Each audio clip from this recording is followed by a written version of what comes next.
Right, this is going to be another episode of Thorinquiry, my interview series here on my side channel.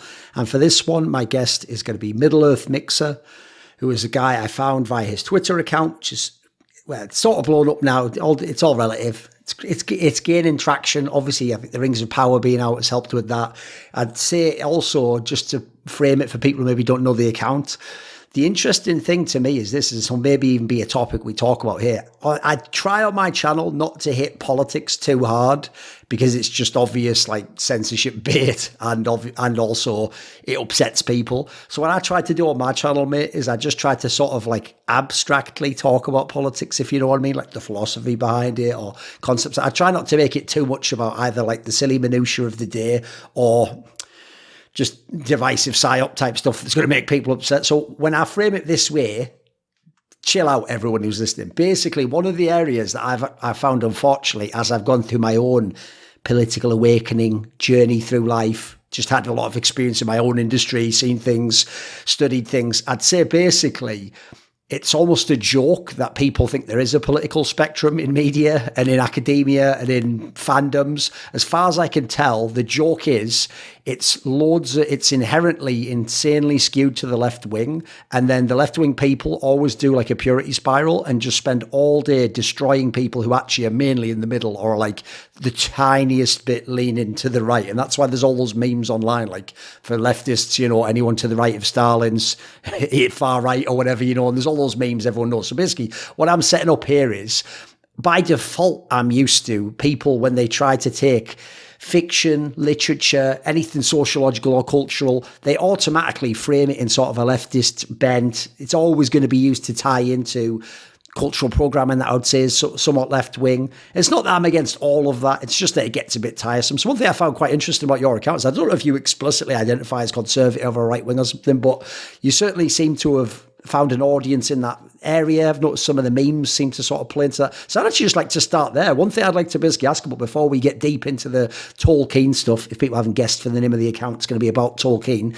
I want to just start right there. Like basically, what's kind of going on with your account? It's clearly not just an account that's for people who are a fan of Tolkien or want insights on Tolkien. It's trying to sort of play with things that are topical and things that are going on in the world right now, right? So what's kind of your bent in that sense? Sure. I'm actually, I'm glad you went there first because that's actually the politics of it all. Although I find it a little bit more exhausting now, was my bread and butter for a while. It's what I started out in. It's what I came out of. I worked for a while as a public affairs and public relations in the public relations space, and it was all political clients. So I did a lot of writing, and I've seen, you mentioned the media. I've seen how all of that plays out in real time as someone who was on the inside. Of course, when I say I was on the inside, I was on the conservative side of things. But one of the things that we used to talk about was how it was like everything we were doing, the left had down to a science, and we're doing it 10 times better. So the majority of what you're reading, like going back to media again, the majority of what you're reading, if you're in any kind of mainstream newspaper's opinion space, are talking points, like if you go to the op-ed section, they're talking points that were carefully crafted by PR firms in New York City and Washington, D.C., sure, or perhaps London. Or think tanks or whatever, yeah, exactly. Yes, yeah. So that was something that I kind of got to see on the inside.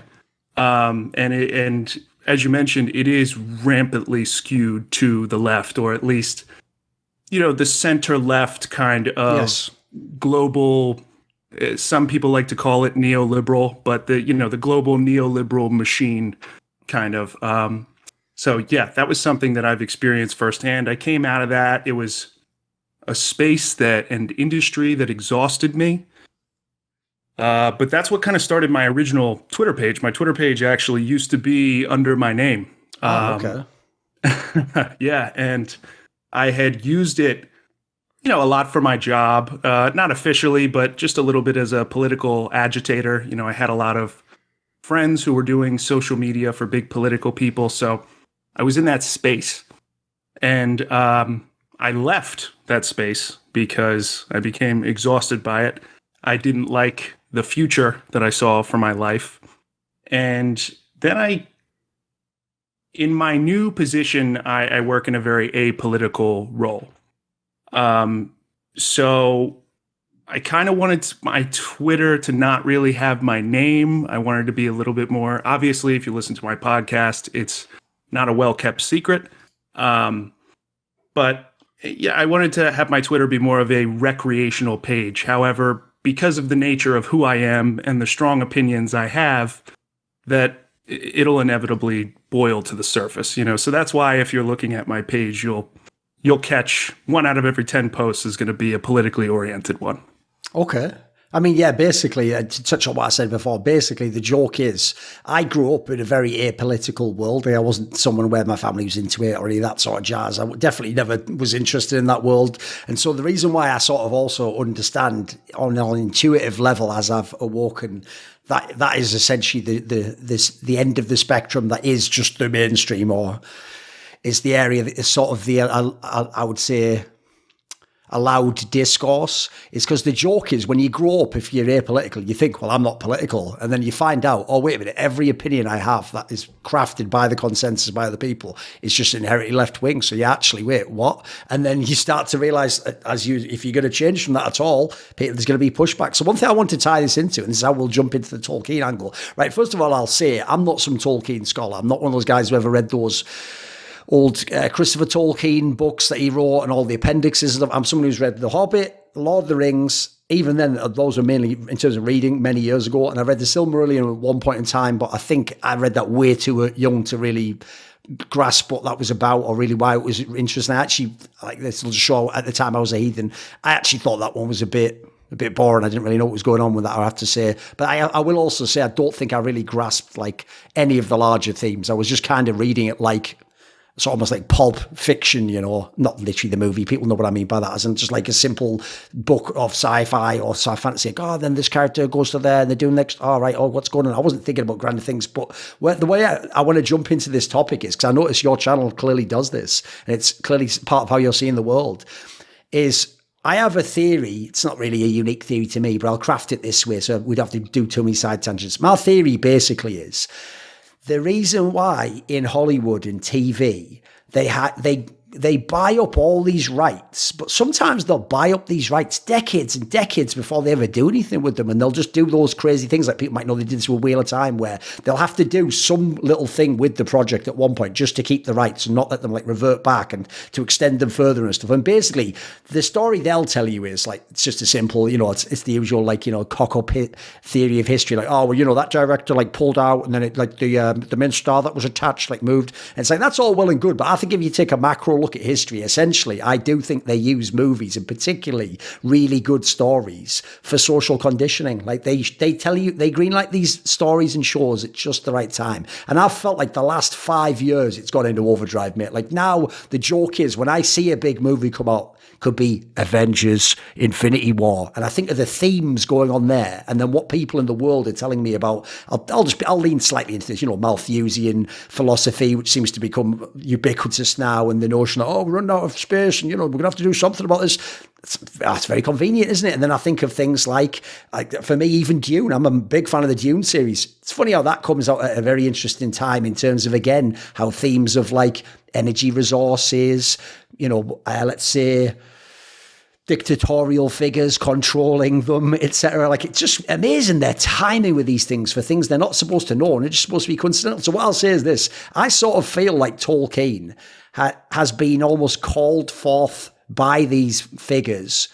And what I want to get to here is the thing that a lot of people will know is a big theme right now everyone has had, is the initial pushback against the Rings of Power, no matter what you may think of it, which is obviously that classic quote, which is technically, it's one of those things where it's not actually a direct quote. It's part of what was in one of the books that's then been sort of rewritten over and over again, because that's how quotes work if people don't know, because they used to get repeated without there being a way of checking the original source. Essentially, they just get rewritten like a writer's room. They get made better and better and better and made so they sound better on the ear. And so the classic one is that, you know, the evil can't create anything. It can only twist and, pervert what is already created by good. So what I'm basically saying in a roundabout ways, to me, things like Tolkien clearly have an incredible vital power. Like they are like archetypal, mythological.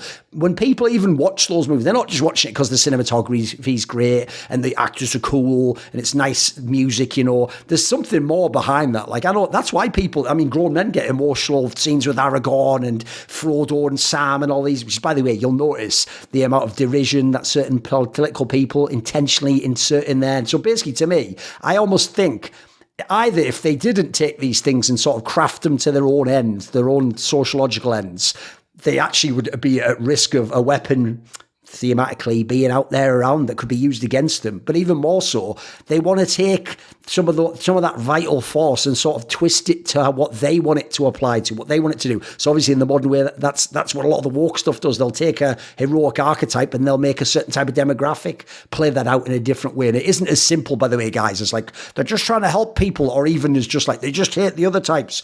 There are ends to these things. So listen, my style, by the way, is like all over the place, and you just tag on whatever you want. No, so what do you think of this? Because to me, I feel like that's kind of like the application right now, and I feel like you're kind of the antidote to that. You're trying to bring out the essence of what Tolkien is and how it can apply to the day, because there is a sort of heroic call within it. What do you think on this topic?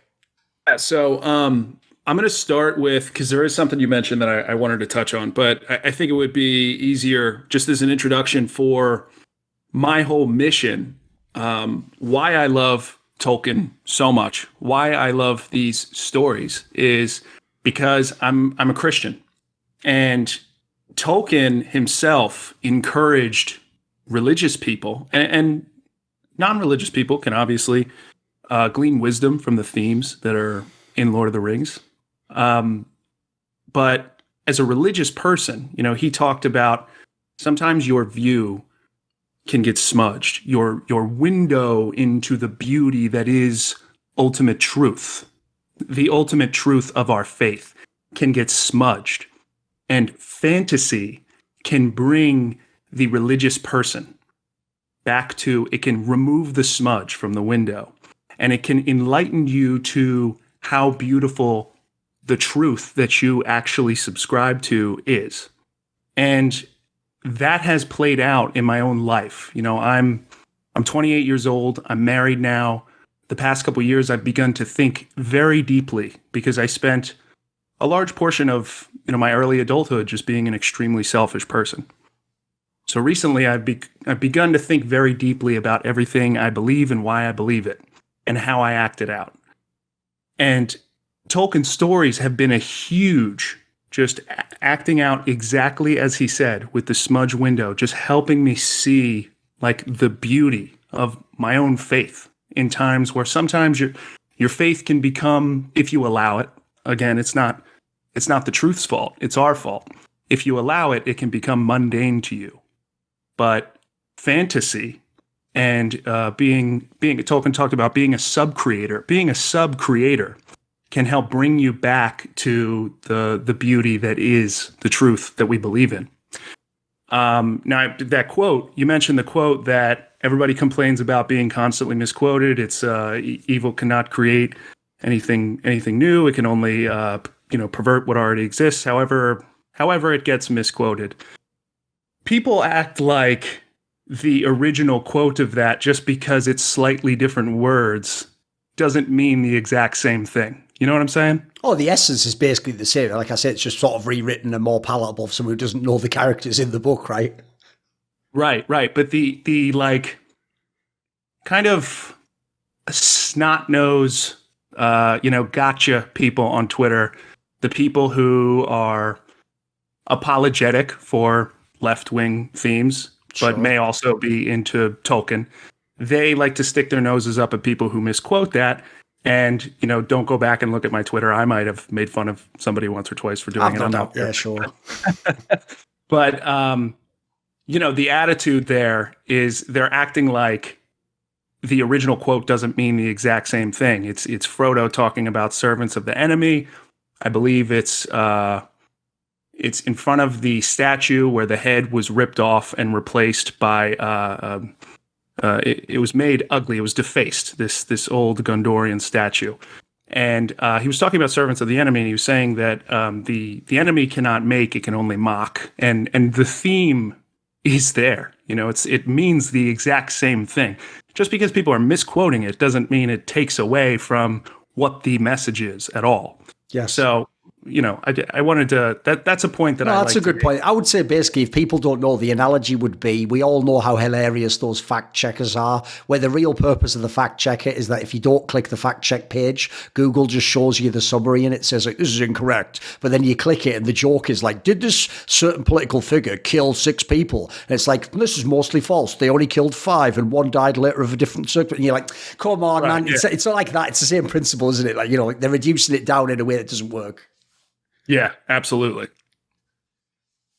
So that was the one thing that when you brought that up, I was like, I really want to touch on that because I feel like people like to use the fact that people are wrong on the exact verbiage to try to discredit what the real message is. And that's, that's the fact that the majority of this, the corporate behemoths that are coming out with content nowadays really are not capable of replicating the themes that Tolkien is putting out. If they succeed, it's something that they do accidentally. Yes. You know what I'm saying? Yeah. It's something that they do despite themselves. Oh, man, I'll even say the funny thing is, like, I didn't think Rings of Power was terrible. Like, it's one of those ones where I could have avoided, like, certain other shows. But this one, I thought, you know what? I don't have a particular amount of vitriol. Again, if I don't like it, I'd quit after the first episode. I thought it was all right. The joke was, I think the parts I enjoyed were almost the accidental parts, like you're saying. And I actually think the joke is, no matter how much they tried to dilute the central themes and the characters and twist them and put all this woke spin on it, they almost couldn't suppress it all, if you know what I mean. Like, some of it still got through, even if they maybe wanted to. Absolutely. I think that was, you hit the nail on the head. That was really the thing I actually enjoyed about the first season. I have a laundry list of complaints about the plot, about the lore, about the time condensing. But I think that somehow the themes came through, and I there wasn't anything, because I knew that the show wasn't going to be exactly what I wanted to be. Period. I knew that going in. So what I was really looking out for was, is there anything that philosophically is going to just outrage me? And that didn't happen. So sure, yeah, you can at least say that about the first season. Right, what about this then? Obviously, we don't want this to just be about Rings of Power. It's about Tolkien in general. Obviously, you know more than I do about this topic. One of the things I would say I've really enjoyed, even about watching the movies and going back to the books recently, is, like I say, there is this almost like eternal element that he's trying to capture. Obviously, in this case, he's tapping into his Christian faith and bigger ideas than just, the toils of the particular day and the sort of the themes that we have as we change throughout time. And essentially, to me, the notion is like, this is one of the things I think they actually capture in the Lord of the Rings movies, is the notion that everyone sort of is involved in a kind of a battle, and there's always a battle of some kind. Like, if you notice in those fantasy shows, the reason why they tend to be one story arc, one really big one, is because they can't really see it, and then they all lived happily ever after in Hobbiton or in, wherever the elves are. Like, because the joke is those stories don't work that way. Like, they have to then have like a brief downtime, and then they just crank up the next cycle of like, but the enemy returns again. Because the real premise, as far as I can tell, is you never really can destroy evil entirely, because again, evil itself is a corruption of whatever good is, right? Good itself is maybe a refining of whatever the base condition is. So good and evil sort of fluctuate. They maybe they offset each other in different ways. Like, I noticed one thing you were making very interesting points about on your podcast was the notion that like it's concepts like good, like evil will rush to greed for certain ends and do it, it'll be its own undoing, or hubris is what will make it fall down even when it seems unbeatable. And similarly, what makes good amazing is you have hope until the very end, don't you? And I think one of the cool things for me about Lord of the Rings is when I was young, I used to read it again like a snarky reply guy, like what you referred to about the quote, and I would think silly things like, oh, well, this is just silly, isn't it? Because it's like one of those Marvel movies. They have to make each character fight fight someone that's at their level, because obviously if you just had like Sauron fight against the hobbits, they're dead instantly. If you had Aragorn just fight against it, it's like, no, but that's actually, you're missing the point there. You're making it like, like real life. This is like thematically, that is kind of the message of life itself, and what our challenge in the world is. We're always battling something on our level, and these aren't modern things. There's always some sort of a battle, right? I mean, you're implying just to become a man, just to develop as a human is a kind of a battle against yourself and the world, right?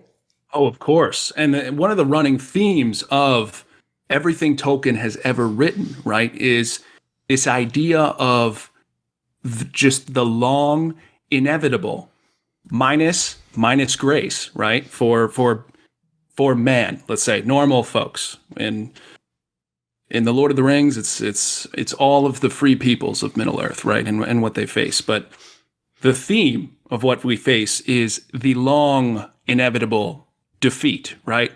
But grace.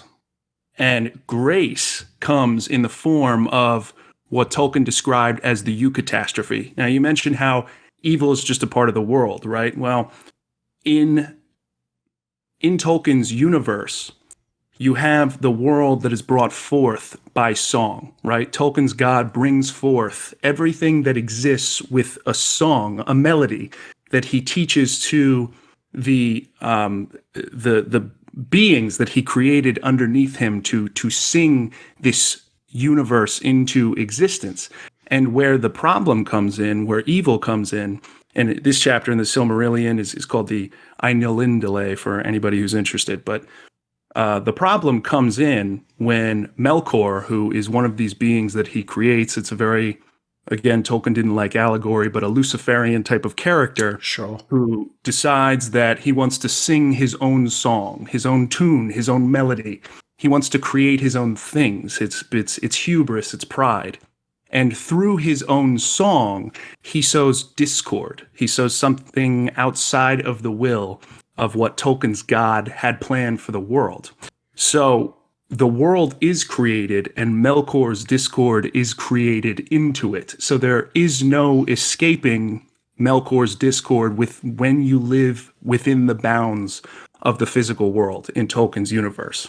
So you mentioned, like, again, it's just a perpetual cycle of good defeating evil, but good defeats that evil with Tolkien's idea of the eucatastrophe, right? It is the good characters who, against all odds, do what they know is right. They do what they know they are supposed to do in the face of insurmountable power. And the eucatastrophe, which is provided by God of this universe, ends up turning the tide at the last second because the good characters did what they were supposed to do. And this continues to happen until, the end of the world in Tolkien's teleology. And then, depending on which version of things you read, there's a final battle and then a new Earth gets made. But yeah, that is a theme that continues to stick out in this world. Okay, because one thing along these lines I'd like to jump into as well is another thing I actually, again, this is where, by the way, as a general rule, guys, I had to go through this myself. When you're a certain age, especially if you're in the more nerdy culture and you're maybe not as physical in sports and fighting and stuff, there is a trend that I summarize it like this. You try and become almost like a shit version of Chandler from Friends. You're just the guy with the snarky comment or the one-liner, or you're always the one who can sort of in a funny way poke fun. And what you very soon find is that just there's no bottom to that, mate. It's just endless snark. It's just nothing. You're just the guy who's just you're just a reply guy on Twitter, basically. There's nothing fun about it. So basically, I used to think things again. Great. That's actually a great point that you just made. Yeah, sure. A lot of people fall into that personality type, and it jades you as a person, especially in this sphere and this sort of material, which is kind of ironic because obviously, like we're saying, if you tap into the bigger themes, it's really not about that. So what I would say is this: it's very easy also, like I alluded to earlier, to say things like everyone knows the stupid lines.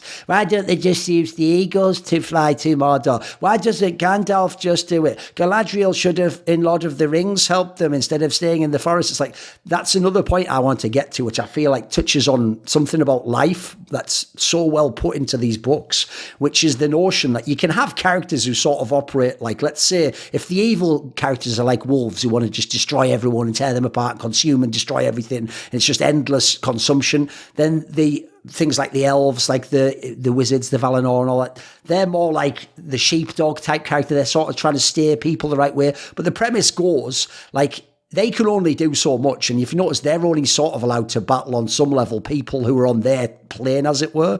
And ultimately, if you are men, you have to overcome the trials and tribulations of men and maybe even fight things equivalent to men, like could be orcs in this case. If you're hobbits, look, you couldn't go and fight the orcs, but you've got your own battle to do. You've got your own thing to do. And so there's some interesting element to that, because I feel like that's almost like a poignant truth I think I've found myself in life. I used to either think, or you either have to wait for someone else to save you, or when I empowered myself, I thought, right, I can save everyone around me. It's like, you can't really save anyone. You can play your part. And if you do your part well, first of all, you can inspire other people, maybe by example and by, let's say like communion, you can encourage them to be better. But they also have to, there's a battle they have to fight themselves, right? Yeah, absolutely. And I want to touch on that thing that you said about us being, quote unquote, in the nerd space. Not that you're wrong at all by any means. I think that pop culture, the popular view of the stuff that you and I do, is that we exist within, or at least this conversation. I know you do a lot of esports history and stuff like that, and I believe you had been a journalist in the past, and that's not as much what would people would consider a nerd or anything, but I mean, the perception that from pop culture that sure, this type of conversation that we're having is a realm for nerds. Yes. I could not disagree more with the premise. I think that people like us, people with any, I mean, you have much more influence than I have, but people need to be, young men need not be afraid to stand up and be proud of reading, to be proud of fantasy, to be proud of myth making. Myth making historically was a realm of philosophers and kings, and that needs to be brought back. We need to continue to talk like that again, because it's a powerful thing that has value. There are lessons that can be taught through it. It's not a realm for children. There's stories that children can learn lessons from, but it is a realm of serious people. And that's actually another, mission goal that I have with this little extracurricular thing that has developed in my life recently, is I want to get that, like, young, strong men need to come out and say, hey, I love fantasy. And part of that comes too from regret in my own life. I feel like I spent a good portion of my adult life trying to be a thing, trying to be a caricature of what I thought was cool, as opposed to exploring deeper parts of myself that I have now grown into, that are now flowering. And, I read, there's stuff I read now that profoundly affects me. And I regret that I wasn't doing it, 5 years ago. Sure.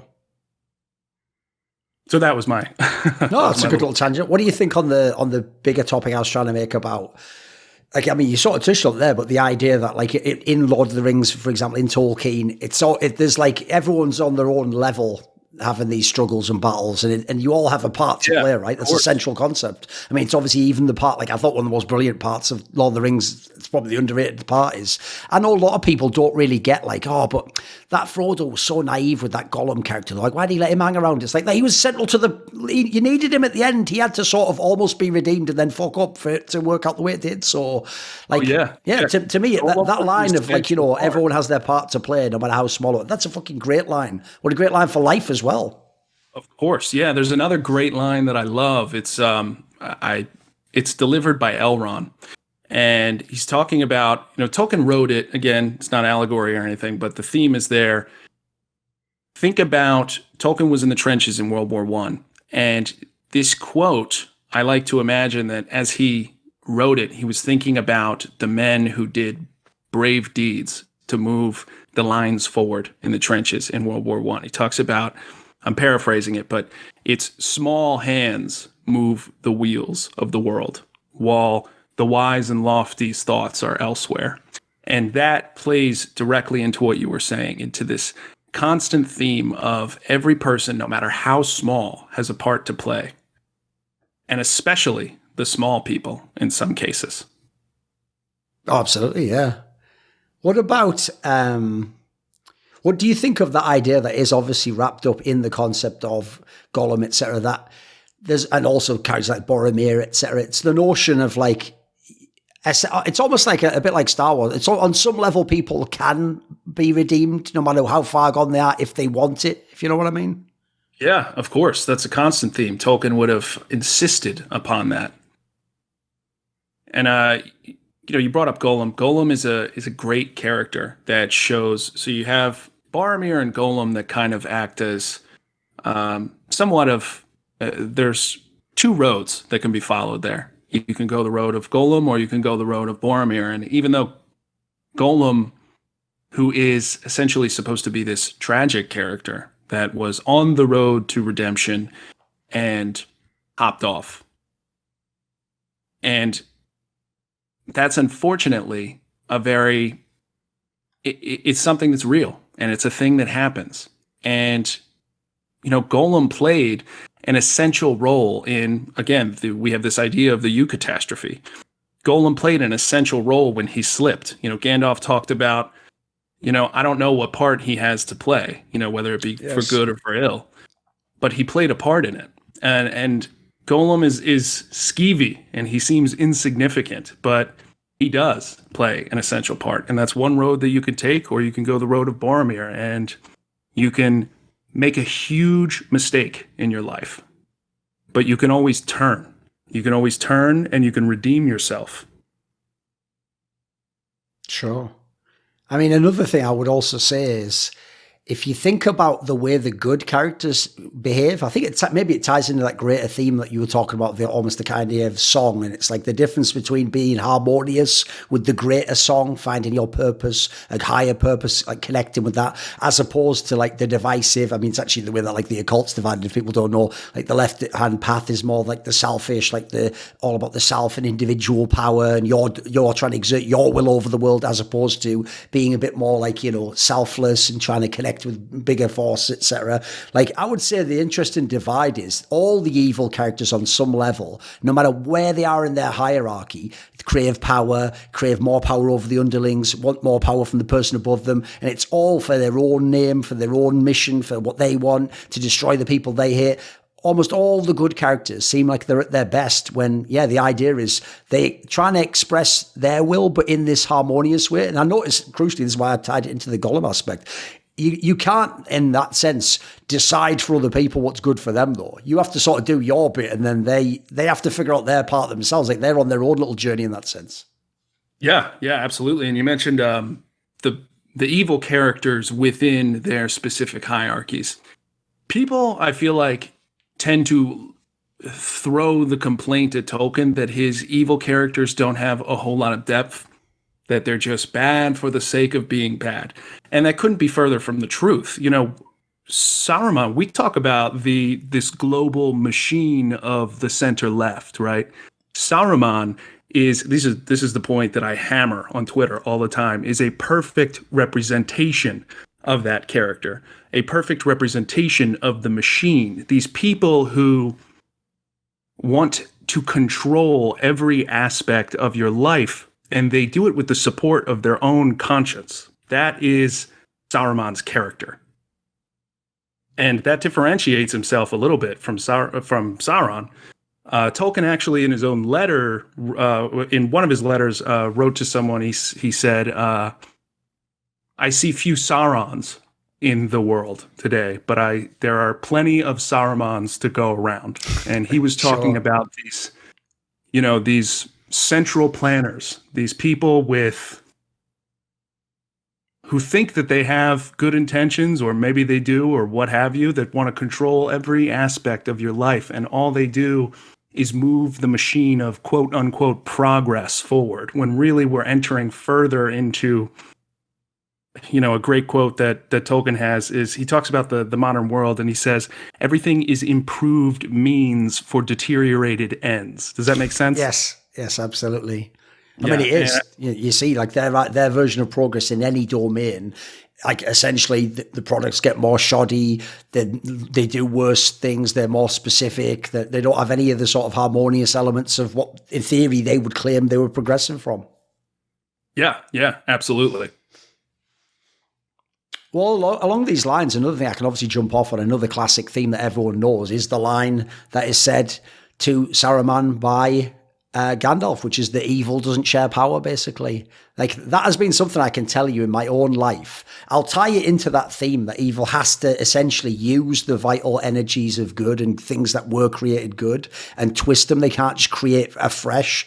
Because what I've found in my own career is it's one of the reasons why they actually can't completely get me out of my industry, no matter how naughty I am and how much I might seem to lean into certain political things you're not allowed to talk about, all this of it. Basically, on some level, as long as, to some degree, and don't do as much now, I'm willing to sort of engage with the machine and bring my ideas and my creativity forwards, and then obviously they limit it to some degree and they cut a certain fraction of what you're allowed to do, and they tell you can't, we're going to take this part out and we're going to tweak this, we're going to change the way this looks.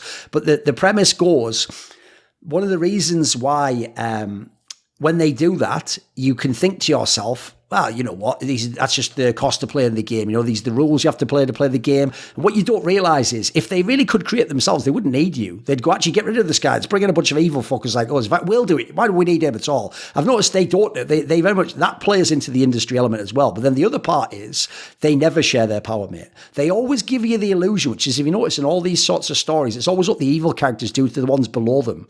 It's sort of like, right, I'm going to be really ruthless and vicious with you and use all the power I have, but I'll give you this like fake hope that if you're really loyal and really good to me, despite what I'm doing to you, I'll share a little bit more power with you. And it's that little devil in your ear. And then the notion is, you keep seeking and keep grinding away, thinking you're going to get a bit more power, a bit more power. And even if you get a bit more power, you never get the real power. They'll never share that. They'll never, and obviously, exactly in the capitalistic world, they'll never give you equity in the company, no matter what a great job you do. Or if they do, by the way, they'll just use some sort of like stage misdirection, and you'll get the shares that get diluted down and don't become worth it. They've got all sorts of tricks, and so they'll never let you, here's a great one for you, if you actually do a great piece of fiction or something amazing artwork, they'll buy it off you, commodify it, you don't own it anymore. Now they make all the generic copies and they water it down. Again, like, no matter what happens in this scenario, if you grasp for the power, they don't sort of give it up, even though they themselves can't use it entirely. I know I'm a bit all over the place. Where would you come in on this? No, I know exactly what you're saying. That's one of the big major themes of The Ring itself, right? Tolkien said that one of the most dangerous character to grab hold of the ring in The Lord of the Rings would have been Gandalf, right? And the whole lesson behind that is that no one can handle it. There is not one person who can properly master themselves and be given this kind of power and use it for good reasons. Even if they do so in the beginning, they will inevitably fall into nothingness. That's the whole lesson behind that. And I love that. That's one of the reasons why, the ring is given to the smallest person. And even that smallest person still couldn't even get it there in the end. Sure. Yes, absolutely. And I think, you've made a lot of commentary about the industry as a whole, and I don't know a whole lot about everything that happens in the esports arena, but as far as I can tell, it's mirrored in most industries, mate. Like, the more I get to find, I feel like it's just a microcosm of bigger industries. Like, the joke is, like everyone, I used to wait for us to go mainstream, and I found out, like, actually, when you do, you find that the whole world's like this, mate. Yeah. As I was going to say, I imagine it's the same thing that happens everywhere in every industry. You, as you said, you started off as a very apolitical person, or at least maybe you didn't have a desire to go there. But eventually you are yanked into the political sphere because they don't allow you just to stand there. You have to take a stance on something. You're not allowed to just exist within your market without towing the line. Absolutely. So I imagine that must be a really difficult thing for you to handle, and that's probably why you have been maligned in ways that you have, because you've been forced to speak your opinions on things which you might have not have done before, because that's the world that we're living in now. Sure. I mean, how would you relate this to your own experience? It sounds like you had maybe similar things happen to you and you've come to similar conclusions. Well, it's more what I've witnessed. Again, I live in the Beltway sphere. I work for, an apolitical, great. I love my job. But, I don't share. I don't like to be big with my name online. Fair enough. Just because, not because of any policies that my firm has or anything, but because I don't really know everyone that I'm working with. I don't know who's going to have a problem, with what I might say or what I might do. And I don't think that we should live in a world where anybody feels that way. Again, just love my firm. It's not anything they're doing. It's just the world that we live in now. It makes you terrified to even, like, you might lose your ability to take care of the people that you love in your life just for an opinion that you might share. And I think about the way the world looked. You talk about a rebirth, right? You mentioned that you've had kind of an awakening recently, yes. Right? I have had quite an awakening myself. I used to be, like I said, I was in the political space. I was real into the DC economics scene for a while. There was a period of time where I was in grad school for economics. I went into a different direction, but I was a very different kind of person.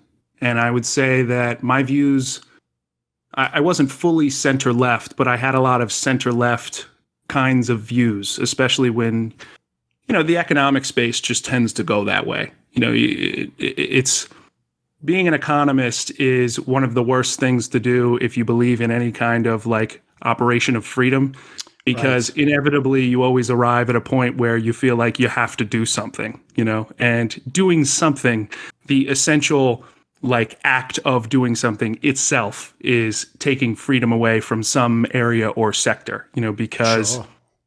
You're doing an action. You are the government and you are performing some kind of action. So it's funny with like economists who want to remain like free market type of people. But yeah, that's where I was. I won't go too far into that, but the pandemic really changed my outlook because I fully realized that our institutions cannot be trusted.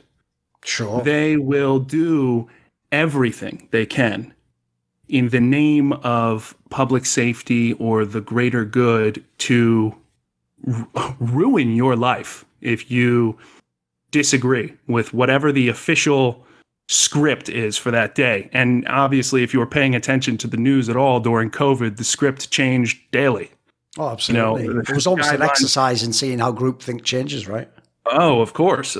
And that terrified me. And it really made me feel like it made me feel lost politically, because I thought I remember thinking that there was a time where I was like, I feel like my views won't really change on anything for the rest of my life. Yes. I feel like I've arrived at my ideological point, and yes.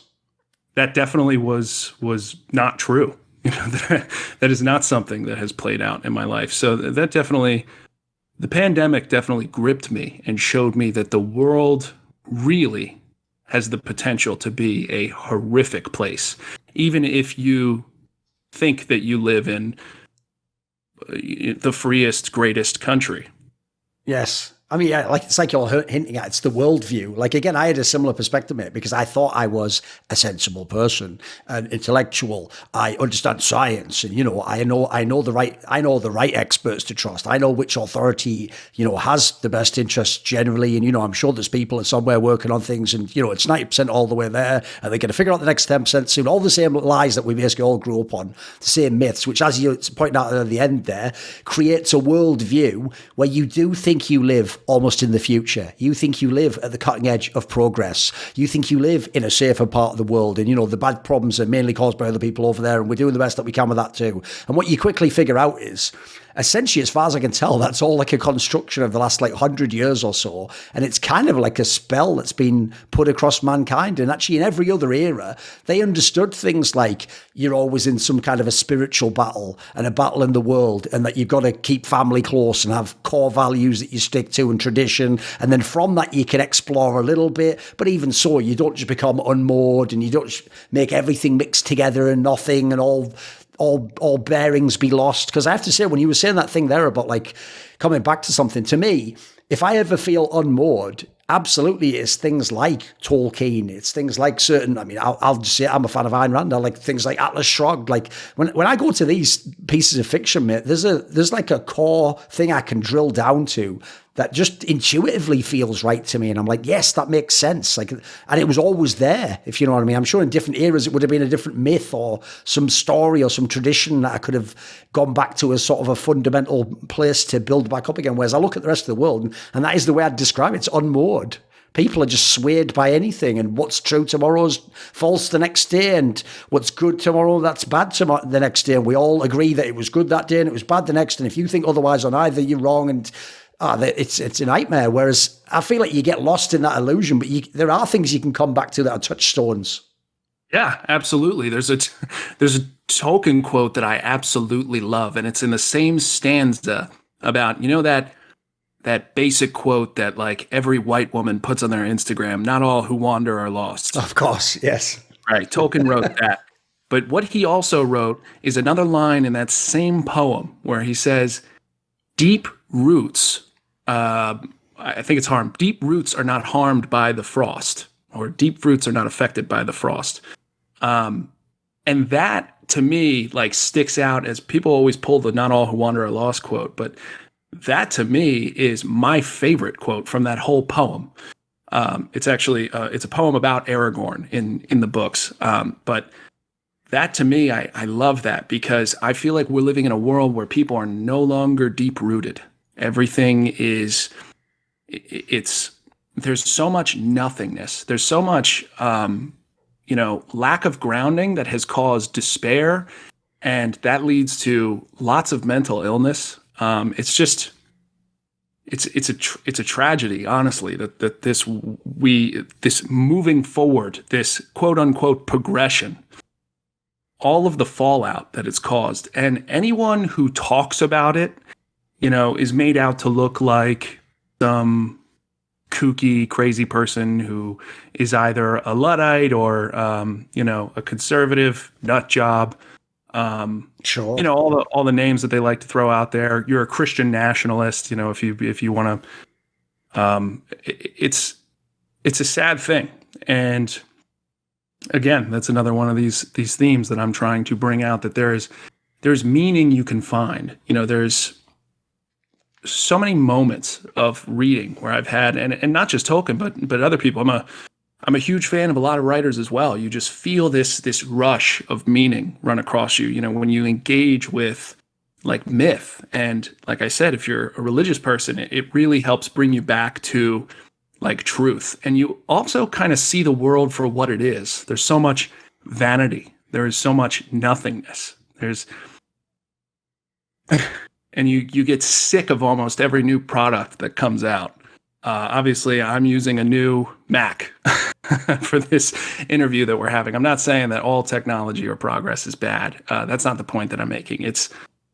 You need to take a harder look at the world and why you're doing the things that you're doing and why you are excited for the things that you're excited for. Does that make sense? Yeah. One thing I would also touch on here, and to shift it a little bit, is right, when you were talking about the concept of institutions, etc., that's one thing I've battled with so much the last few years, because I'll give you an example. If I'm talking about a specific military in almost any country, I actually do sort of think I would never want to be a part of that. Essentially, they are authoritarian structures where the premise of what they even want is just a somewhat mindless robot that if it is told and pointed, go and kill that, they're not supposed to say, what's the reason why? And like if we've got like, is the moral high ground on our side? And like, no, that you're supposed to just go and kill it, and you follow your orders. Like that, I detest. I find that to be, I do think that's evil on some level. But at the same time, when I look at the best people who are in the military, I'm using this as an example and a model, obviously. You can see they are clearly people drawn to concepts like honor and the idea of like sacrifice.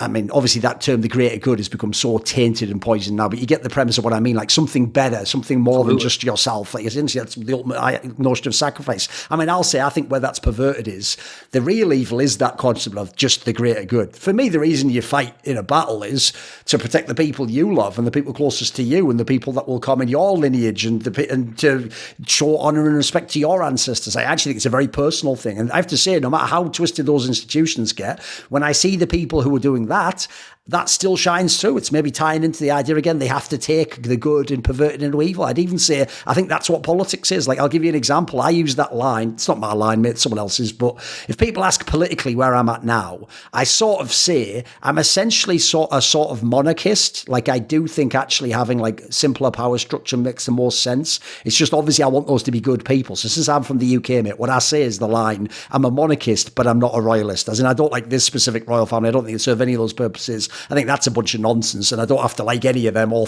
serve them, as it were. But I do think sort of the principle works, and I'll even say part of this is part of my sort of spiritual and religious awakening. Like, as far as I can tell, almost every religious hierarchy is some sort of a monarchy. Even if it's like a multitude of gods, they're always like faces of the Godhead, or they all go into a source at the end, So to me, I do think there's almost something inherent in the world like that, in the same way as people pointed out that all modern philosophies, political or ideological or otherwise, tend to just overwrite the circuits of religion in the sociological brain, as it were.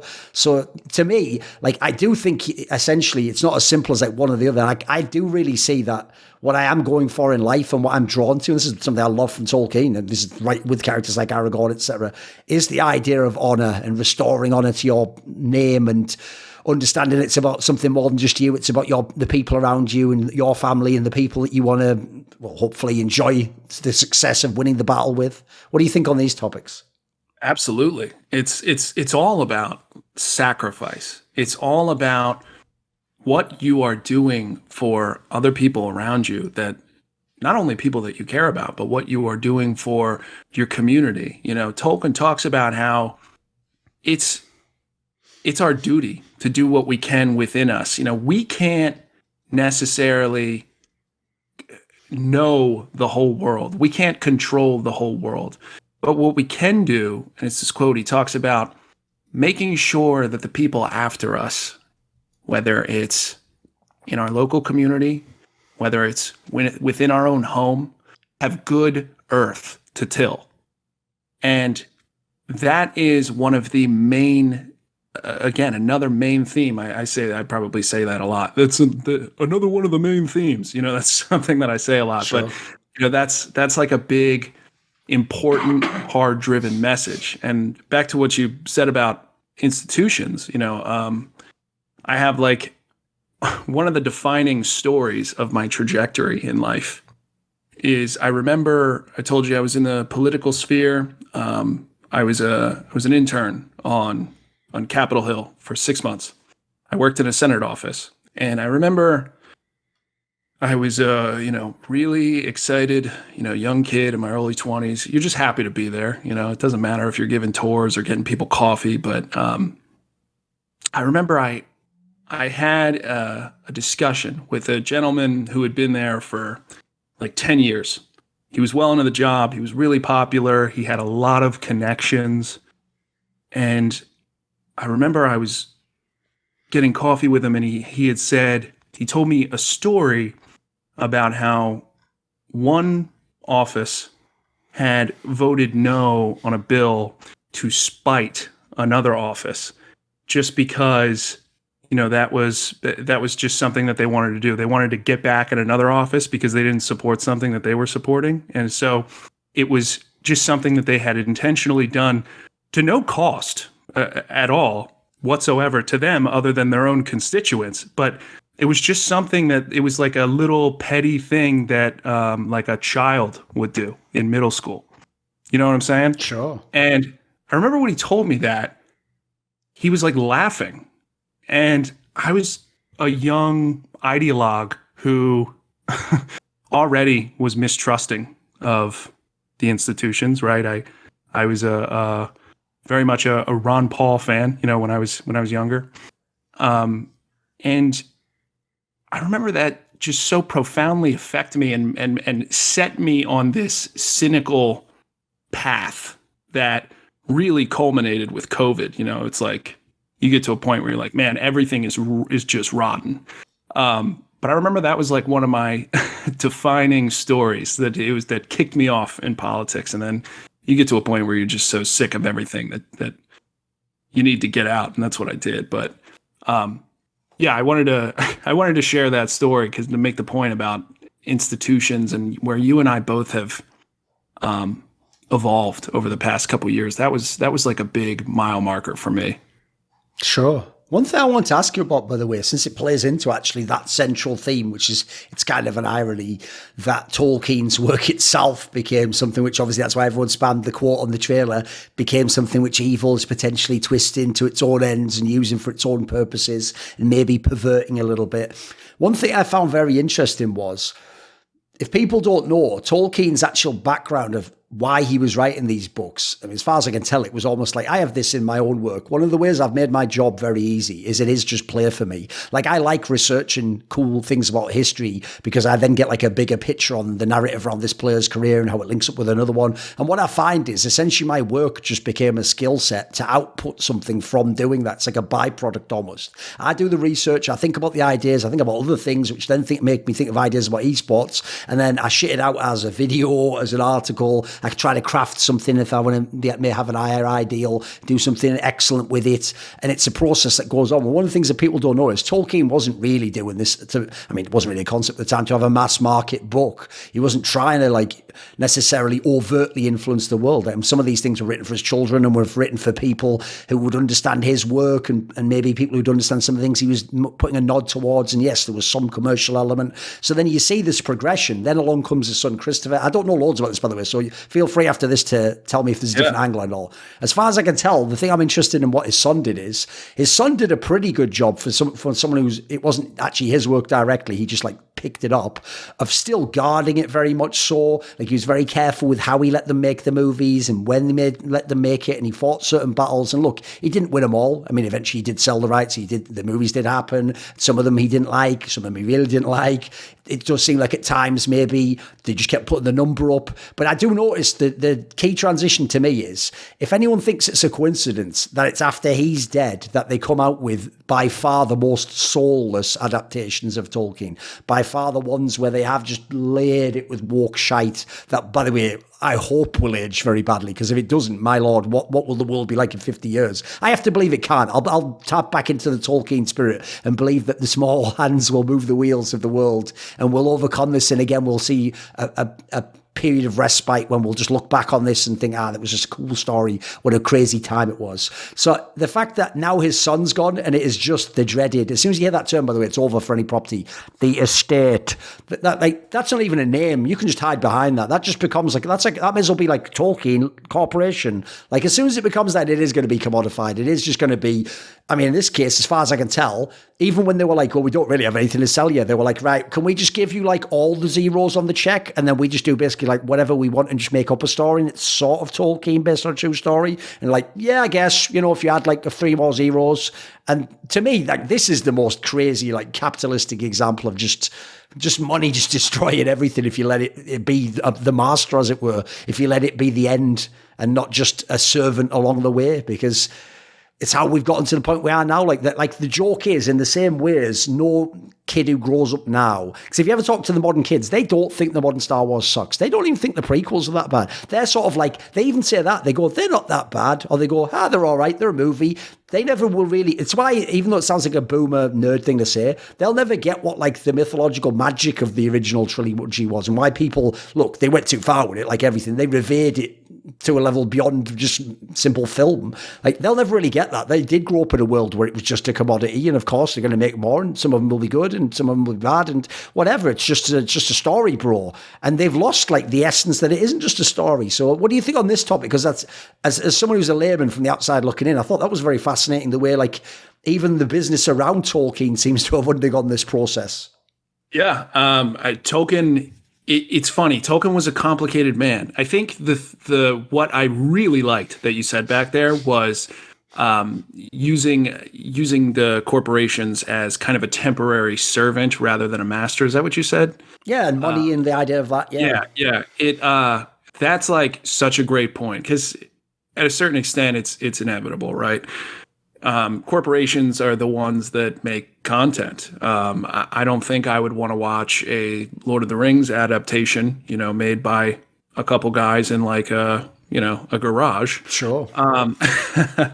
And Tolkien was the same way. I think it was like he begrudgingly accepted a lot of the commercialism and the things that just inevitably go along with all of the nonsense that is putting something that big out. Now remember, like, Lord of the Rings is the heaviest purchased book in the 20th century behind the Bible. So it became way bigger than anything that he expected it to be, and anything that his son expected it to be. And I'm a firm believer that Tolkien would hate any adaptation that you showed him. If you gave him, like, if you let him live 200 years, and somebody came out with an adaptation every 2 years for that 200 years, he would hate everyone. Okay. I'm a firm believer in that, because I think that, he truly didn't believe that you could, and this goes for anything, that with film, you can't really capture fantasy as well as you can just reading the words on the paper, because there's so much that an individual's own imagination adds to the depth of the words on the page. And one person's interpretation of it is, I feel like, never to him would have been up to snuff. It wouldn't have hit the thing that he was picturing in himself. And I remember there was a huge, I read this in Tolkien's biography. One of the things that confused him was the amount he referred to them as uncouth, the amount of like young hippie kids in America whose views definitely did not align with his. You remember, Tolkien was a conservative man. That's so funny if people don't know, because when I grew up, again, I won't give too much personal info, I'm a bit like you in that sense, but all I'll say is the generation that was my parents and the ones before them, they were all of the ones where they thought that, like, the joke is it's the hippies that sort of rebirthed interest in Tolkien, right? They were the ones who think of Gandalf with the pipe and all that shit and the Hobbit on. Like, yeah, the joke is that it couldn't be more of a contrast, right? Smoking on that old Toby in the Shire. Exactly. Yeah. He found a lot of those people, like I said, uncouth. I love that word too. But that's a direct quote from him. A lot of what it became to some people were things that he really didn't agree with himself, and things that definitely annoyed him. Now, don't get me wrong, the adoration that he got, I'm sure he definitely enjoyed, but certainly we talk about politics being downstream from culture. He definitely didn't like a lot of the ideas and politics of the people in America, at least, who seemed to be thoroughly enjoying what he put out. So it's funny that you say that, because he definitely, there was times where he was a curmudgeon about stuff. This was a man who didn't like a lot of things. He was very particular, and the process of becoming a world famous individual and all of the kind of inevitable just deals that you have to make and appearances and things that people ask you for and things like that, a lot of it bothered him. Sure. One thing I thought was very interesting as well was, if you think about when people do get to the corporate level and when they view something as a commodity, like this is another reason I actually believe this is kind of, I'm sort of freestyling a lot of these points, you'll notice, but I've gotten pretty good at knowing my own mind. I can sort of bring in the threads, you know? So basically what I would say is this is even something I'm sort of just realizing now. One of the reasons I think evil is so compartmentalized and systematized, as it were, is it really is that like the factory is the modern representation of evil. It's the idea that like everything can be reduced down to a very simple thing, and you will make A plus B equals C. And if we do that over and over again, then we produce the product. And it's like, yeah, but that isn't how it works, is it? Like actually every creative element there is a joy to it. There is a play to it. There's a spontaneity. There's an element you can't predict. And so if people don't know, one of the reasons why they can't really just make Lord of the Rings 2 and make it like if they would a normal movie and make a better one, no matter which script writers they bring in, which actors, it wouldn't have the essence of Tolkien. It wouldn't work. It would feel soulless. Like I'll give you a very quick example. Another area I noticed a lot of interesting author-based details in was the work of the comic book writer Alan Moore. I'm a huge fan of his in the graphic novel domain. And if people don't know, he's another guy that comes off as incredibly curmudgeonly because he basically, if you ever read interviews with him, you'll just get the perception like, right, this is a guy who's just up his own arse. He is the best, that's fine, but he also thinks he is. He's like, bloody hell, come on, be humble, mate, which is what every little peon always has to think because you haven't done what they've done, so you want to bring them down to your level. So when he will be curmudgeonly, Alan Moore's classic way he'll do it is he'll say lines which sound like they could just be quotables for an interview. Like he had one where he said something like, because he doesn't work with DC Comics, for example, anymore, he said something like, oh, they haven't had an original idea in like, 20 or 30 years. I mean, in that sense, by the way, he's right. Like, you think of the characters that you keep recycling and doing the same bloody stories and going back to the origin story again. But then the brilliant point he made was he said something like, to the extent that, it's like they're just rumbling around in the bins on the work I used to work on for them in the 70s and the 80s rather, and they're just like trying to get out my old scraps there. And what's funny is at the time he said this, loads of people were like, oh, the arrogance of him, like what are they talking about? They've got all these fresh new property. And what's hilarious is right after he said this, I'm not joking, you can go look this up,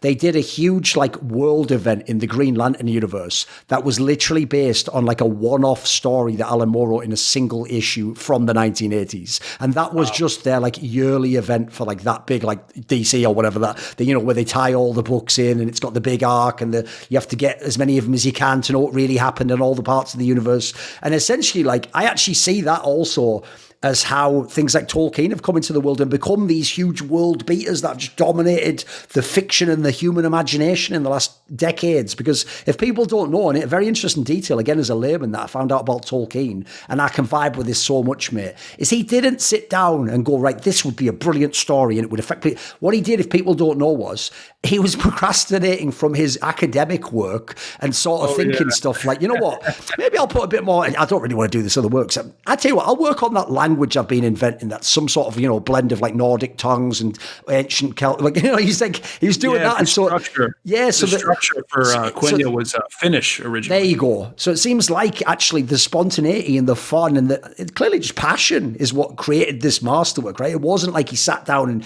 just systematically broke it down and it seems like it was anything but that. I think there's a truth to that. No, that was actually one of the problems that he had at Oxford. Is his colleagues started to criticize him in the space and in the linguistic space, and they would say things like, "Hey, you need to be.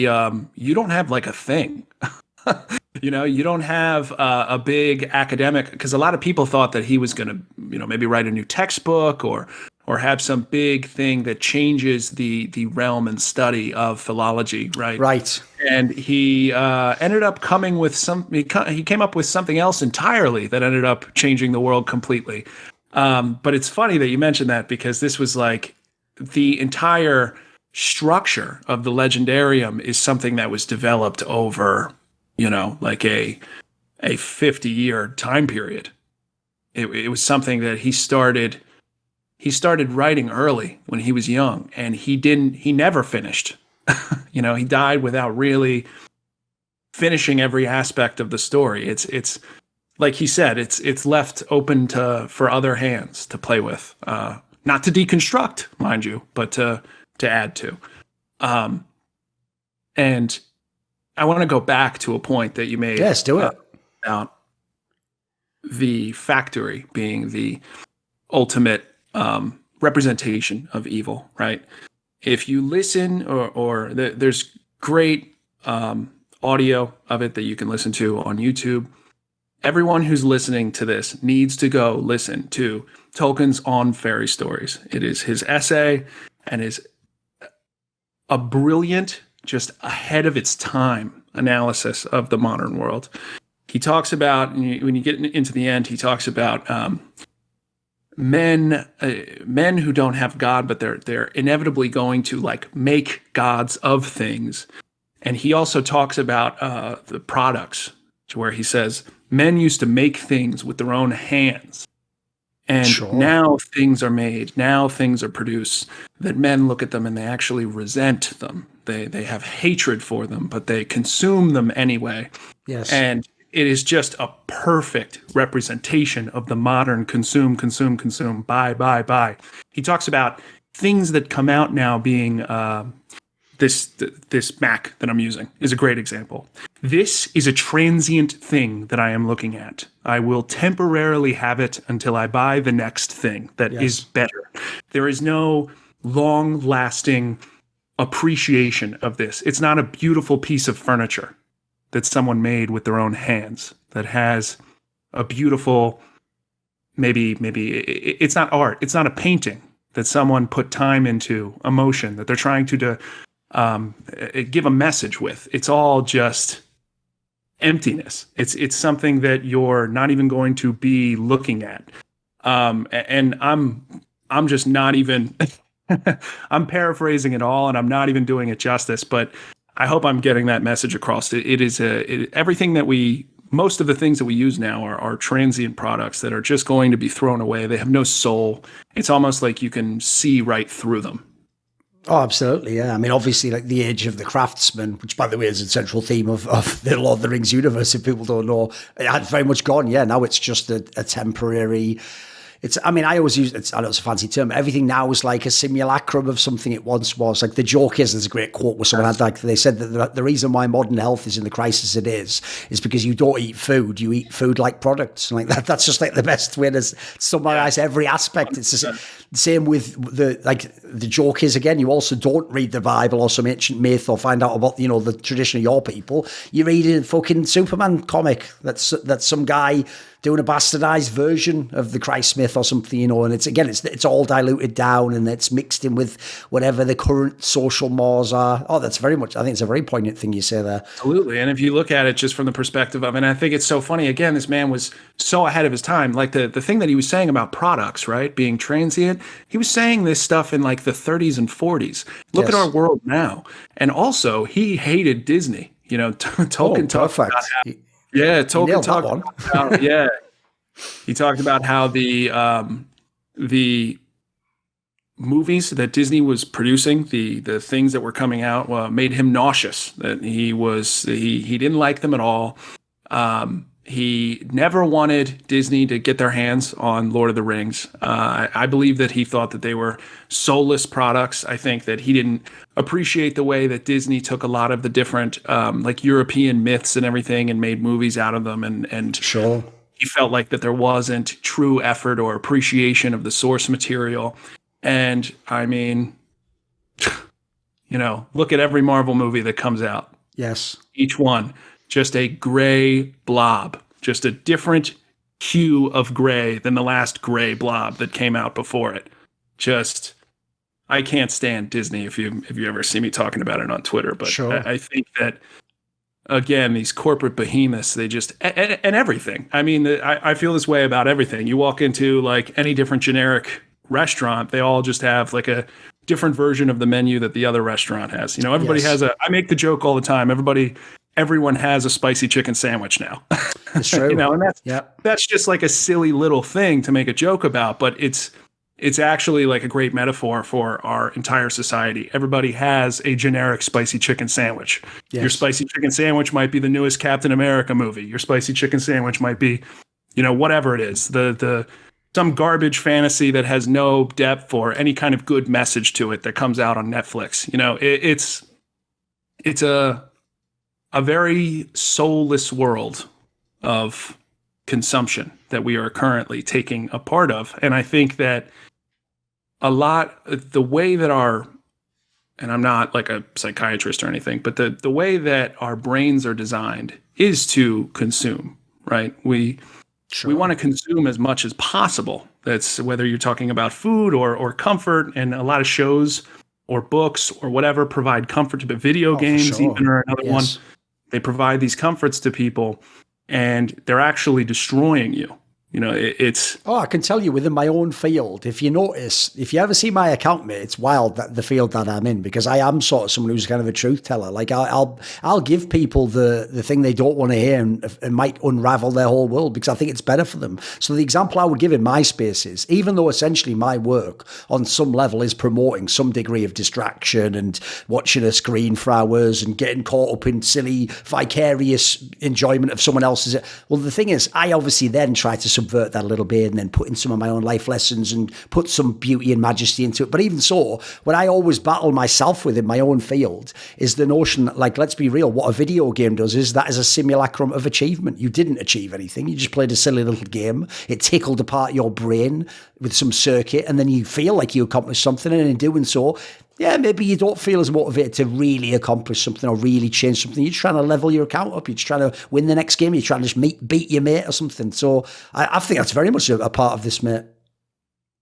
Yeah, absolutely. And I think too, it's also, and again, like I'm trying to speak to your audience a little bit, even though I don't have a lot of the, I like Warzone a lot. That's about where it ends. Oh, don't worry. This isn't going to mainly be for esports, but it's more like esports. Like, this is on my side column. This is more like esports people who want to break out the pen, as it were, and don't just want it to be about the game and stuff. So don't worry about that. I mean, one thing I was even going to ask about in that sense is, we'll tread lightly here again, because I don't want to hit any of I call them cursed words, essentially the things that get you demonetized, censored, get you in trouble. If you don't hit those, if you keep them as abstract ideas, first of all, a lot of people are stupid, so I think the evil forces themselves don't always understand what you're talking about, and they don't mind because not as many people are going to sort of be affected. But I think the people who can sort of pick up the breadcrumbs we're putting down here or see the bigger picture, they already know what we're referring to. It's like a comedian. In the modern day, the comedian can't really say the punchline. He has to set it up so that you say the naughty thing in your mind that's no longer politically correct, but that's why you laugh, because he does make you sing, and we're all thinking it and we just can't say it anymore. That's kind of where we've come to.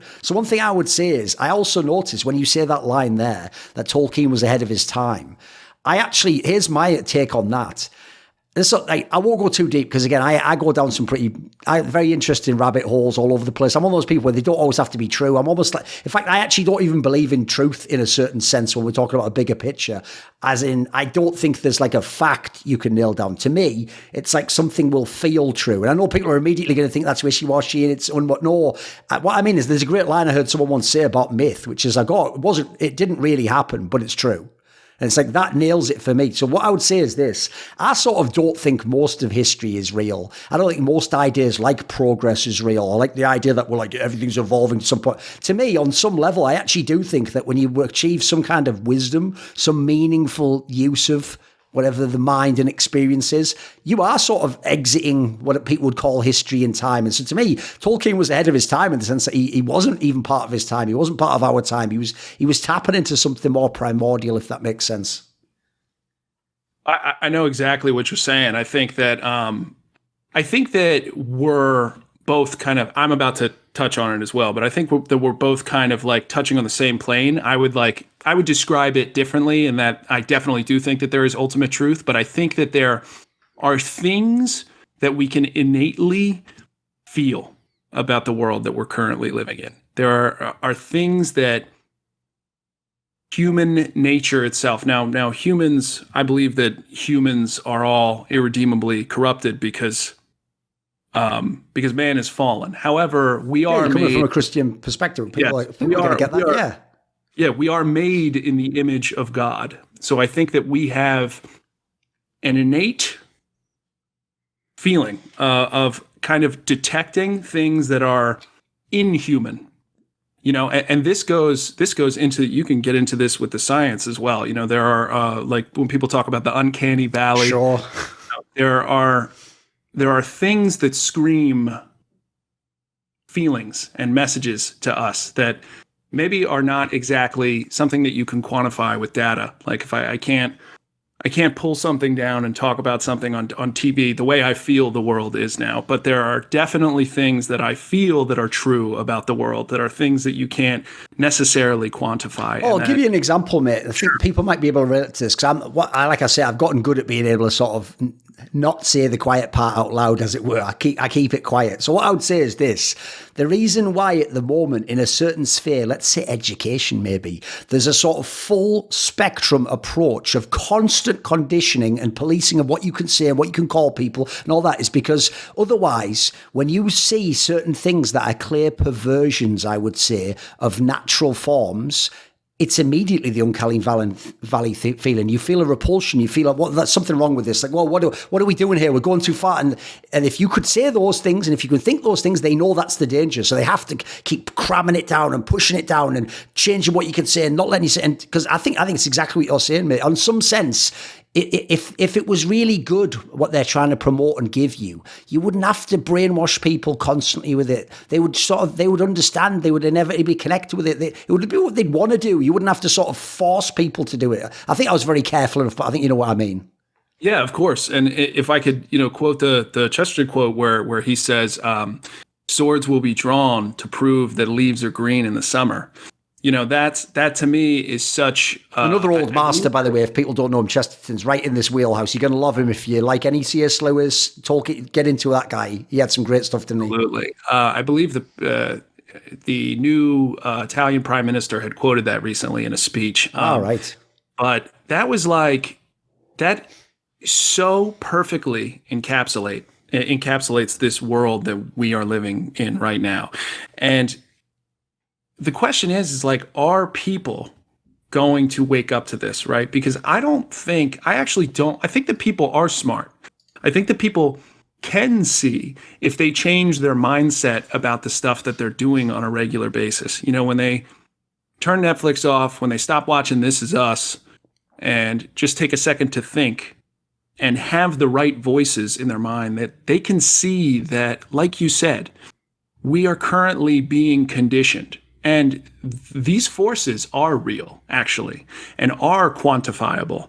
Like I said, I worked in the public affairs PR space, particularly from a political perspective. And there are ideas that are coming down. Of course, I was on the conservative side, but there are ideas that are coming down from the top on the side that is more powerful, and they are more powerful. You better believe it. I've seen it firsthand. They are calculated. They are in sync. There's money involved. There are people, they're not like super powerful or anything. They're just humans, but they are people who are sending these messages from the top. I do think that they are influenced by dark forces in this world. I believe that dark forces exist. And I think that, these are like top-down initiatives to, and again, I won't get into specifics because like you said, we don't want to speak the quiet part out loud, but to change the way that you are thinking and feeling about truth that is right in front of your face, truth that has just always been accepted. And it's been heightened 100-fold in the past 20 years because of the way that everyone is just constantly sitting in front of a screen, being inundated every second of the day with voices and voices and voices and voices. Whereas there's no break. There's no break to the amount of voices that you're consuming. Sure. People, the average person, if you have TikTok, the average person in the US at least, is consuming a certain amount of algorithm like every single day, sometimes for like an hour per night. And even the stuff that you are consuming on TikTok is getting top-down messages. There are people in rooms deciding what exactly the messages they will be cultivating for you is. And it's really terrifying, when you see that, when you see behind the curtain of just, I'm going to open up my app and watch a funny video on my phone. Sure. Right. One thing I thought this maybe could be like a last topic and we'll see where it goes. again, because I've gone, one thing I do in my work is I'm basically a syncretist. I just go into all these different areas. I find them because I really believe that Miyamoto Musashi quote, like once you know the way broadly, you will see it in all things. I think everything, I don't know if it's fractal, but everything somehow relates back into each other. And everything you think you're learning about in one niche little area. The joke is that's also, you notice, by the way, that ties into evil. How do they get good men to do evil? They compartmentalize them into one area. They tell them never leave that area. You're only an expert in this one place. What you discover here is only your specialist area. And if you never apply it to the rest of your life and everything else, you'll never notice that there was a bigger picture. You'll never see that maybe you were using it in one reductive manner and you weren't getting the most out of it. And there wasn't a harmony to how you integrated it into your almost holistic vision of the world. So what I would say is this: I do like to go down some rabbit holes that are, let's say, countercultural. Some would even say, I mean, the obvious term is conspiracy, but we won't just hit that too hard. We'll just say that word and leave it as it were. And what I would say is this: I've also heard in some of the places and circles I'm in that in his letters and in some of the conversations Tolkien had, he also sort of hinted, because again, as you said, when he made the languages in his work, which again, by the way, notice they have way more power than random just made up languages in other books, and when people are doing silly things in Star Trek and so people might memorize that, mate, but the things in Tolkien have, like, they do remind people of real languages and stuff. So when people see he did that, and he was clearly consuming certain myths of ancient times and all the rest and bringing elements in, I've heard that he would sort of drop hints that essentially implied it wasn't just fiction to him. Like, he thinks maybe even some of it's true, or some of it is almost like secrets of, again, I have to be careful, I don't know, the realm we live in or the world we live in or something. And basically, I know his friend C.S. Lewis definitely did this, because if people don't know, not only is obviously the Narnia stuff like a certain allegory for Christianity, but famously, if you ever go and read the Space Trilogy, mate, there's some books that have aged like incredibly well. Like they're clearly incredible. They're clearly not just abstract concepts about sci-fi and they're about your life now and about things that are going on now. And it's like he was just encoding that stuff again, so it gets past the filters, it gets past the censors. So what would you say about that in terms of Tolkien? Is there some of that there, do you think? Yeah, absolutely. There's so obviously he was very a staunch Catholic. You know, his faith was very important to him. So obviously, if you asked him, he would not say that there is a real character that is existing that is, a member of the Valar. But it is the themes that to him were so true. And it is not just the themes, but myth as a whole. Myth as a whole was so important to Tolkien and C.S. Lewis. We talk about how Tolkien and C.S. Lewis were very close friends. And Tolkien helped look at God in a different light. Tolkien helped C.S. Lewis look at Christianity in a different light. One of the things that they originally connected with, right, because they both love history. They love it from different angles. Tolkien loved language. It was something that always captivated him. And C.S. Lewis loved myth and story. They both did, but C.S. Lewis liked the history of literature more than the very structure of literature itself. But one of the things that they shared was sharing these old fairy stories, particularly Nordic mythology, Irish fairy tale, what have you, anything and everything, not just limited to Europe. And they saw these as real things, not just stories that are intertwined into the histories of people groups. Say that you read some story about a monster in the woods that is relegated to some specific location within Northern Europe or whatever. Okay. They would believe that there is some level of real history that contributed to this story. And I know that seems like it's common sense, but it's really not. And they both believed that myth was a crucial part of faith, particularly in Christianity. You know, Tolkien talked about how one of the points that he made to C.S. Lewis, because C.S. Lewis was basically a staunch atheist that immediately coming back from World War I, he was very angry. He was atheist. He started to become more agnostic as he aged. And then when him and Tolkien were at Oxford together, they had this one conversation where Tolkien had talked to him about, hey, these myths that you and I both love so much, these things, C.S. Lewis referred to myth as lies that were delivered with a silver tongue. Like he loved them. And Tolkien said, what if there is one true myth, one true truth that all of these other things that have aspects of truth stem from? Yes. Now, we know cross-culturally, there are a lot of different stories that mirror each other, right? In all kinds of cultures. It's you could come up with a million different examples. They believe that myth is more real or has aspects of reality that are, like you said, things in your gut that are tough to quantify exactly, but are just there. So that's how they... when you said earlier that you do believe in ultimate truth, and obviously you do if you're actually a true Christian. It's not that I don't. When I said, like, I don't know that there's truth in that way, I mean, essentially, I shouldn't use the word true. I don't think there are facts. I think facts are just like agreed upon opinions, essentially. Like, it's a mixture of like authoritative groupthink, etc. So basically, it's actually the opposite. I do think there is ultimate truth. It's just that essentially, I don't know if we can always directly engage with it in some sort of a gnosis or whatever, or we can directly pace it. So I think on some level it comes down to us through these forms and through these things we can understand, if you know what I mean. I know what you mean. And I didn't think that you meant it that way. But yeah, going back to what I was saying, there is definitely these themes and these stories. And another point too is that Tolkien, as a sub-creator, he took fantasy. So this is the more mechanical reason for, there's multiple reasons, but Tolkien took fantasy and storytelling so intimately serious that he hated the idea of people being taken out of the story as they're reading it.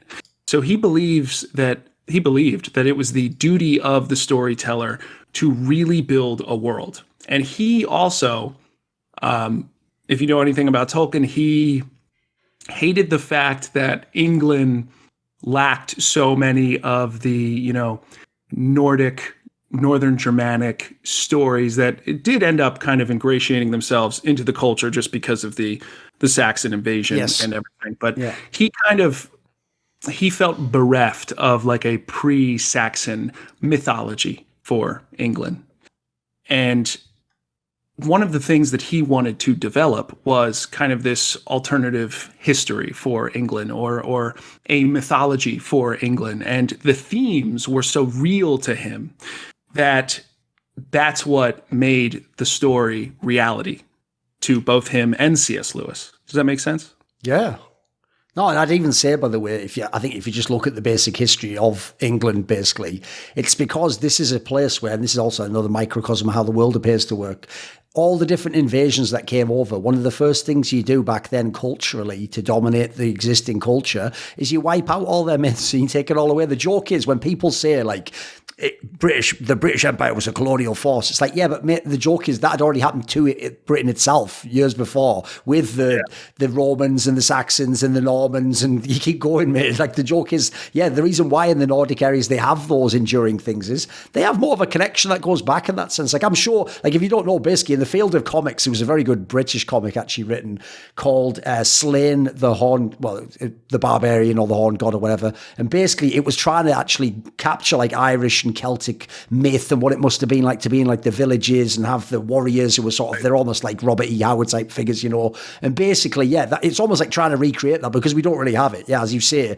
we have the borrowed versions of whatever the conquerors brought with them, and the joke is like that's why people I think are still drawn to an Arthurian idea. Who the fuck was Arthur? We don't know. It's one of the oldest ideas we're reaching back to. So I think there's definitely I can see the ambience he was coming up in that sense. Absolutely, and people people talk about King Arthur and how famous that is and the Arthurian kind of stories of that era. But even that, and often people will refer to that as distinctly English, but even that is a story that is built around the Saxon invasion, right? Sure. That is like it directly affected by it. So it was this desire to reach back to deep, deep roots, even untouched by Rome.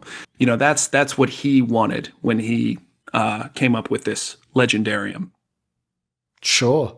So even though I said, obviously, we've done a good job keeping it philosophical, keeping it abstract and going all over the place with ideas.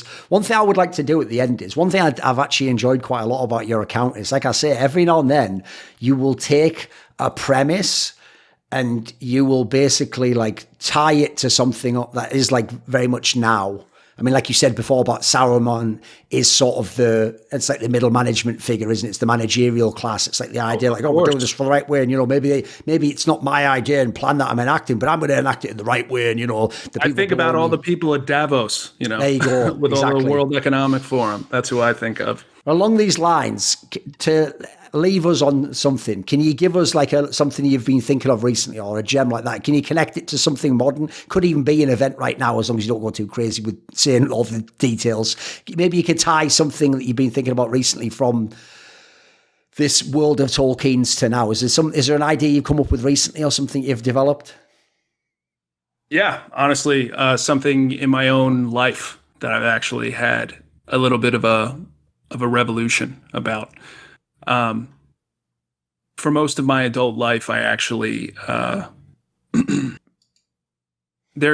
I'll go back. There's a story, and it's actually on Fairy Stories. It's an essay. Tolkien talks about an individual who, upon hearing that a new factory was coming to the area, this individual responded to that news by saying, "Oh, finally, we get a little taste of real life around here."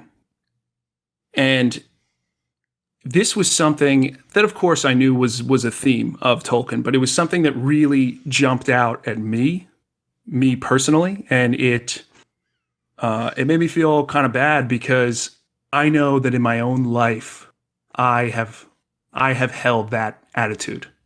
Sure. I'll teach the lesson of the story first. So this guy says, finally, we'll have a little bit of real life around here. And by real life, he's talking about bustling factory with people coming in and out, motor cars, everything that comes with what urbanization inevitably builds around a factory. And Tolkien was saying, like, hey, all of this stuff that you think is real life, this urbanization, this city, this excitement, none of it is actually real. This car that you are looking at that you think is so beautiful, it's no more real than a horse. It's no more, this product that's being made by this factory is no more real than a painting that someone makes on, paper that is localized, something that they make with their own hands, you know what I'm saying? Sure. And the reason why I felt so personally upset by it when I realized it was I know that this has played out for me in my own life. I know that there have been periods of time where I've felt a sense of pride by being like a DC guy, Sure. I know that I've felt like this sense of like, yeah, I'm in the thick of it, I'm where stuff is really happening. And something that I'm slowly coming along to is this realization, like, no, this is where all the fake stuff is. This isn't real life. This is where a bunch of duplicitous people get together and mostly evil happens, to be honest. Yes. It doesn't match like a local community where a family can live and thrive and have land. I mean, the dream is Hobbiton, right? It's to go back to the Shire, and that's what Tolkien himself wanted, exactly. Right? The dream is Hobbiton, and that is something that's something that I have said, that I have paid lip service to, but I haven't always like allowed the mindset to manifest in my own life.